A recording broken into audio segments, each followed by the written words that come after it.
안녕하세요. 윤부동산입니다. 자, 어제 국책연구기관 세 곳에서 보고서가 하나 나왔는데요. 전문정부 국민의 부동산 실패 책임 떠넘겨라는 제목으로 기사가 나와 있죠. 자, 1년간 연구를 했답니다. 정책 조목조목 비판했다. 그 세 곳은 좀 이따가 나올 거고요. 자, 현 정부 출범 이후 20차례 넘게 부동산 대책을 발표했음에도 주택가격이 전국적으로 급등했다며 정치가와 공직자들이 실정 책임을 국민 탓으로 전가하고 부동산을 통한 불로소득을 바로잡겠다고 징벌적 과세 수준의 M1칼을 빼들었다라고 비판했답니다. 그동안 뭐 했을까요? 자, 한국형사법무정책연구원, 국토연구원, 한국주택금융공사, 주택금융연구원은 부동산 시장 질서 확립을 위한 중점 대응 전략이라는 719페이지짜리 보고서를 제출했답니다. 자, 최근 몇 년 사이에 전국적으로 집값이 급등한 부동산 시장에 대해 정부의 정책 오류 또는 의도적 정책 실패로 인해 거래는 실종된 채 명목 가치만 올랐다고 진단했다. 오류. 근데 그냥 정책 실패가 아니라 의도적 정책 실패. 왜 의도적이라는 말을 집어넣었을까요? 세금을 징수하기 위해서 의도적인 가격 폭등을 불러일으키는 정책들을 폈다라는 것을 어느 정도 감지했나? 그렇지 않을까요? 자, 그런데 그 다음 얘기가 조금 당황스럽습니다. 주택 소유자는 낮은 가격에 매물을 내놓아도 거래가 성사되지 않는, 낮은 가격에 매물을 내놓는데 거래가 성사되지 않는다는 건 없죠. 실수요자는 매물 잠김으로 예상과 조건에 맞는 주택을 찾아내지 못해 밤마다 울고 있다. 보고서에 울고 있다. 여전히 감성팔이를 하고 있네요. 자, 보고서는 정부의 정책 목표가 부동산 가격을 통제하는 것이 돼서는 안 된다며 부동산 거래가 활성화되도록 규제와 조세 등 불필요한 시장 개입을 최소화해야 한다고 밝혔다. 이건 맞는 얘기죠. 대부분의 무주택자인 분들이 상담을 해보면 집값이 미쳤다. 저도 미쳤다는 말에 동의를 합니다. 자, 그런데 집값이 떨어져야 한다라고 주장하는 거에는 착각하시는 분들이 계시는데요. 어느 정부든 집값이 떨어지기를 원하는 정부는 없습니다. 특히 우리나라 같이 자산의 대부분이 부동산 자산인 나라에서는 부동산 가격이 떨어지게 되면 금융 등의 온갖 복잡한 경제 혼란이 오게 되죠.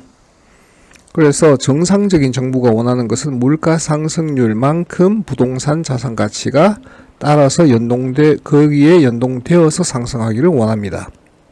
근데 지금 들어와서는 너무 많이 뛴 건 맞죠? 자, 그동안 주택 공급은 충분하며 다주택자 등 투기꾼들이 집값을 끌어올린다며 수요 억제 정책만 쏟아냈잖아요. 그래서 다주택자들을 투기꾼이다 이렇게 선동을 하면서 그동안 정책을 펴왔는데, 자, 우리나라의 임대차 전월세 물량의 80%를 민간이 담당합니다. 그러면 다주택자가 없으면 그 전월세 물량은 누가 다 공급을 하죠? 정부가 다 할 수 있나요? 그래서 지금 현재 상황이 어떻게 변했냐면 아시겠지만 집을 사든지 아니면 월세를 가든지죠. 원래는 선택지가 3개지 않습니까? 집을 매수한다, 전세를 간다, 월세를 간다. 근데 지금 그 중간에 있는 집을 매수하기 직전의 과정이 될 수 있는 전세 물량이 급격하게 줄어드는 정책을 그동안 펴왔지 않습니까? 그렇습니다. 자, 국책 연구기관들은 1년간 연구한 결과 집값 상승의 원흉으로 다주택자를 지목한 것을 문제점으로 지적했다. 이건 맞는 얘기 같아요. 다주택자가 있어야만 전월세 물량이 풍부해지고, 물량이 풍부해지면 가격 경쟁이 되기 때문에 그렇게 급격한 상승을 보이지 않거든요. 그러면 전세 가격이 안정화가 되고, 전세 가격이 안정화가 되면 매매 가격도 자기 혼자만 팍팍 뛰어 올라갈 수는 없는 거니까 매매 가격의 안정화가 이루어지게 됩니다. 그래서 정부는 둘 중에 하나를 먼저 잡아야 됩니다. 전세를 잡든 매매가를 잡든 둘 중에 하나를 먼저 해결을 해야만 해결이 되는데, 지금처럼 전세 가격 급상승, 매매 가격 급상승, 아무것도 못 잡는 상황이 되죠. 그러다 보니까 전세 사시던 분들은 지금처럼 또 전세 대출을 막잖아요. 그러면 결국 선택지가 집을 사든지 월세를 가든지 밖에 안 남는 거죠. 자, 역대 정부가 추구하는 정치적 이념에 따라 주택 정책이 영향을 받았다. 정치적 이념에 따라 주택 정책이 영향을 받은 정부는 두 개밖에 없습니다. 노무현 정부와 지금 정부죠. 자, 현 정부는 충분한 정책 검증 과정 없이 임대차 3법을 강행함으로써 스스로 반자본주의적 이미지에 갇히게 된 측면이 적지 않다. 반자본주의적 맞죠? 자유시장에 반하는 정책을 계속 펴왔으니까. 자, 두 번째 꼭지는 공공이 악덕 투자자 같다. 자, 계속 지금 정부 들어와서 들은 얘기가 뭡니까? 공공임대, 공공분양. 그렇죠? 자, 공공이라는 말이 들어가면 실적과 성과에 매몰되면서, 즉 여러분들이 계속 발표를 듣고 있는 10만 채 이런 얘기를 들어보시면 공급되는 그 가구들이 어떤 품질인가를 한번 보셔야 되거든요. 대부분 60평방미터 이하, 심지어 서울 역세권의 3평, 4평도 안 되는 것들도 한 채로 치고 공급 수량을 말하고 있습니다. 자, 실제로 각종 규제 대책에도 집값이 잡히지 않자 특단의 공급 대책을 주문했다라고 해서 2사 대책 이후 80만 가구 공급 발표를 했는데, 계속 저도 말씀드리지만 실현 가능성이 거의 없는 거죠. 실현 가능성이 거의 없다고 저는 봅니다. 집값 비정상 동의합니다.